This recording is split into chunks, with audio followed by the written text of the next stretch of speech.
हम case study जो है वो डिस्कस करेंगे जो कि रिलेटेड है एनवायरमेंटल सोशल गवर्नेंस फ्रेमवर्क के साथ। ठीक है, तो सबसे पहले हम यहाँ पर ये फ्रेमवर्क है क्या इसको थोड़ा सा डिस्कस कर लेते हैं।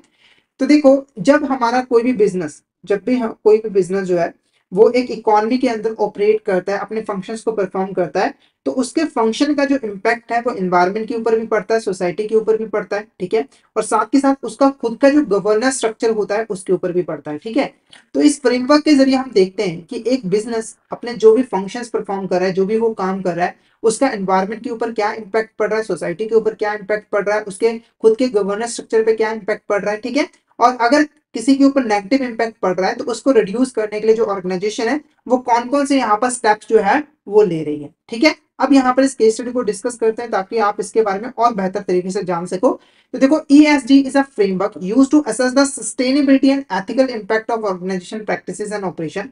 The ESG framework evaluates company और investment based on its environmental social governance factor considering its impact on the planet people overall governance structure. ठीक है, तो देखो, जब भी हम किसी कंपनी को इवेल्युएट करते हैं कि ये कंपनी कैसी है या फिर किसी इन्वेस्टमेंट को इवेल्युएट करते हैं, तो ESG फ्रेमवर्क के अंदर हम जो इन्वायरमेंटल सोशल और गवर्नेंस फैक्टर्स हैं उन सभी को कंसीडर करते हैं और देखते हैं कि ये जो कंपनी है उसके फंक्शंस का प्लैनेट के ऊपर, पीपल के ऊपर, ओवरऑल गवर्नेंस स्ट्रक्चर के ऊपर क्या इंपैक्ट जो है वो पड़ता है। और ये जो ECG क्राइटेरिया है वो एक कॉम्प्रिहेंसिव फ्रेमवर्क आपको प्रोवाइड करता है जिससे आपको पता लगता है कि एक कंपनी कैसे जो है वो ऑपरेट कर रही है और जो भी की चैलेंजेस है सस्टेनेबिलिटी से रिलेटेड, सोशल रिस्पॉन्सिबिलिटी से रिलेटेड, एथिकल गवर्नेंस से रिलेटेड, उसको वो कैसे यहाँ पे जो है वो मैनेज कर पा रही है। ठीक है, तो अब हम फटाफट से इससे रिलेटेड जो इंपॉर्टेंट क्वेश्चंस हैं उसको हम यहाँ पर जो है वो डिस्कस कर लेते हैं। तो फर्स्ट क्वेश्चन देखो क्या है, which aspect of ESG assesses how companies operations affect the natural environment including its efforts to reduce carbon emission, manage waste, conserve resources and minimize its ecological footprint। ठीक है, तो ESG का कौन सा यहाँ पर एस्पेक्ट है जिसके अंदर हम ये देखते हैं कि जो कंपनीज के ऑपरेशन है उनका नेचुरल एनवायरनमेंट के ऊपर क्या इम्पैक्ट जो है वो पड़ रहा है, और जो भी इम्पैक्ट पड़ रहा है, अगर नेगेटिव इम्पैक्ट पड़ रहा है तो उसको रिड्यूस करने के लिए कंपनी यहाँ पर क्या क्या स्टेप जो है वो ले रही है। जैसे नॉर्मली देखो, अगर कंपनी ऑपरेशंस को परफॉर्म करती है तो कंपनी से वेस्ट निकलता है, कार्बन एमिशंस होती है जिसका नेगेटिव इम्पैक्ट जो है वो एनवायरनमेंट के ऊपर पड़ता है। तो उसको मैनेज करने के लिए, उसको रिड्यूस करने के लिए कंपनी क्या क्या स्टेप ले रही है, वो चीज यहाँ पर किस एस्पेक्ट के अंदर आ जाता है। पहला एनवायरमेंटल, दूसरा सोशल, तीसरा गवर्नेंस या फिर ऑल ऑफ द अबव। तो फटाफट से इसका आंसर बता दिए, इसका आंसर आपको क्या लगा है, एनवायरमेंटल, सोशल, गवर्नेंस या फिर ऑल ऑफ द अबव। तो क्या होगा इसका करेक्ट आंसर, क्या होगा इसका करेक्ट आंसर। तो इसका जो करेक्ट आंसर रहेगा वो रहेगा ऑप्शन है, environmental is a correct answer. Environmental हमारा यहाँ पर करेक्ट आंसर जो है वो रहेगा। नेक्स्ट क्वेश्चन देखो, the social dimension of ESG examines how company manages it's relationship with various stakeholders including employees, customer, communities and society at large. It involves evaluating factors such as, देखो, social जो dimension है वो second dimension है। ये basically deal करता है कि company जो है जो भी ऑपरेशन परफॉर्म करती है उसका सोसाइटी के ऊपर क्या क्या इंपैक्ट पड़ रहा है, यानी कि जो सोसाइटी के प्रति रिस्पॉन्सिबिलिटी है कंपनी की, क्या वो उसको फुलफिल कर पा रही है या फिर नहीं कर पा रही है। यानी कि अब इसको चेक करने के लिए हम क्या चीज एग्जामिन करते हैं कि जो कंपनी है उसके अपने वेरियस स्टेक होल्डर जो कि सोसाइटी का ही अहम हिस्सा होते हैं, जैसे कि एम्प्लॉयज, कस्टमर, कम्युनिटीज, उनके साथ उनके क्या रिलेशनशिप है, वो अपने एम्प्लॉयज के साथ कैसे बिहेव कर रही है, अपने जो कस्टमर है उनके साथ कैसे बिहेव कर रही है, उनको कौन से प्रोडक्ट और सर्विसेज जो है वो ऑफर कर रहे हैं।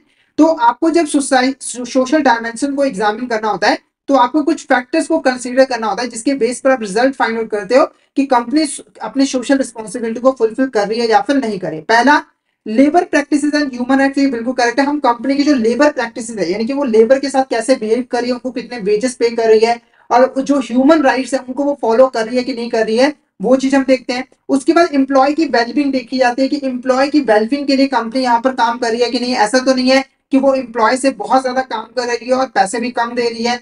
और साथ में कम्युनिटी के साथ उसकी क्या एंगेजमेंट है, प्रोडक्ट सेफ्टी क्या है, यानी कि वो कितने सेफ प्रोडक्ट जो है वो कस्टमर उसको ऑफर कर रहे हैं। तो ये सारे फैक्टर्स आपको कंसीडर करने पड़ते हैं जब भी आप ESG के सोशल डायमेंशन को एग्जामिन कर रहे होते हैं। तो ऑप्शन डी हमारा यहाँ पर करेक्ट आंसर रहेगा। Option D is a correct answer. Option D हमारा यहाँ पर करेक्ट आंसर जो है वो रहेगा।